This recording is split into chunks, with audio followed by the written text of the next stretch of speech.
Hello students, तो आज हम जो न्यूमेरिकल करने वाले हैं वो बेस्ड ऑन है टैक्सीवे के ऊपर। आइए न्यूमेरिकल के ऊपर डिस्कशन करते हैं। तो हमारा ये जो न्यूमेरिकल है उसमें डायरेक्टली ये बोला गया है कि आप डिटरमाइन करिए turning radius of a taxiway. जो आपकी टैक्सीवे है उसकी टर्निंग रेडियस आपको फाइंड आउट करनी है, और उसके अंदर कंडीशन है कि ये जो टैक्सीवे किस कंडीशन के ऊपर बेस्ड ऑन है। इसके अंदर ये सुपरसोनिक ट्रांसपोर्ट एयरक्राफ्ट है जिसका व्हील बेस है 30 मीटर, और ये जो trade off main loading gear है वो 6 मीटर दिया हुआ है, और डिजाइन टर्निंग स्पीड है यहाँ पे 50 किलोमीटर पर आवर। हमें यहाँ पे एज्यूम करना है coefficient of friction between tyre and pavement surface जो कि 0.13 है, और जो विड्थ ऑफ टैक्सीवे पेवमेंट है वो 22.5 मीटर है। तो इस कंडीशन में आप मुझे टर्निंग रेडियस फाइंड आउट करके बताइए। टैक्सीवे के अंदर टर्निंग रेडियस फाइंड आउट करने के लिए तीन चीजें होती हैं, है ना। तो हम तीनों चीजों को एक एक करके देखते हैं और उनमें से जो हाईएस्ट वैल्यू आएगी उसको हम अडॉप्ट कर लेंगे टर्निंग रेडियस के लिए।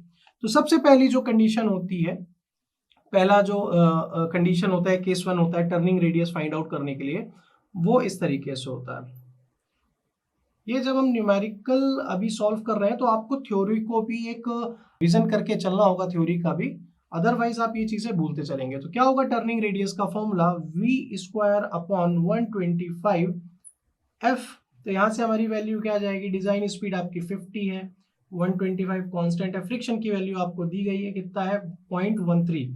तो यहाँ से आपकी r की वैल्यू कितनी आ जाती है 153.85 मीटर। तो ये तो पहले केस से आपकी टर्निंग रेडियस फाइंड आउट हो गई। दूसरी कंडीशन क्या होती थी आपकी, फ्रॉम हॉरेंजेफ इक्वेशन। एक हॉरेंजेफ थे, उनकी एक इक्वेशन थी, उससे भी आप निकाल के लाते थे। ठीक है, क्या होती थी हॉरेंजेफ की इक्वेशन,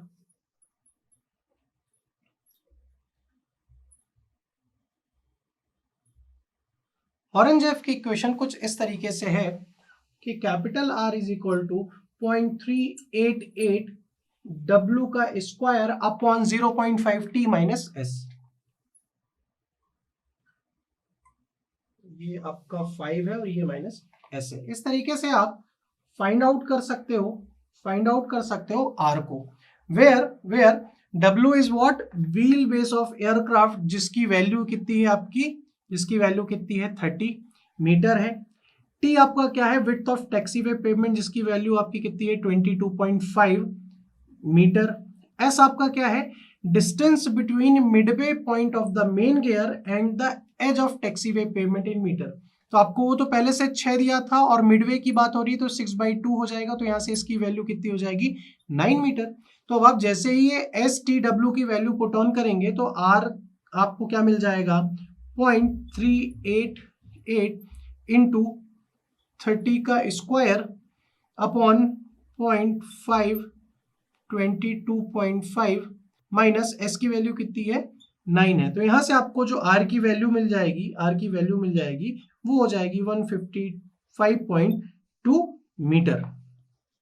तीसरा क्या होता है, जो एब्सोल्यूट मिनिमम टर्निंग रेडियस होता है सुपरसोनिक एयरक्राफ्ट के लिए इररिस्पेक्टिव ऑफ एनी स्पीड, वो कितना होता है 180 मीटर होता है। ठीक है ना। एब्सोल्यूट मिनिमम टर्निंग रेडियस किसी भी टाइप के सुपरसोनिक एयरक्राफ्ट अगर हैं और उसकी कोई भी स्पीड है तो आप वहां पे क्या लिखोगे 180 मीटर होगी। तो अब आप क्या करोगे, पहली दूसरी कंडीशन में क्या करोगे, आप अडॉप्ट करोगे, adopting the highest values of the three cases mentioned above,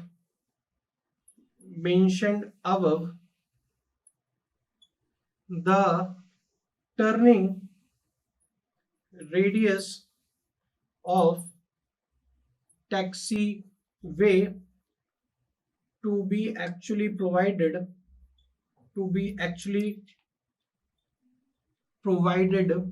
will be 180 metre.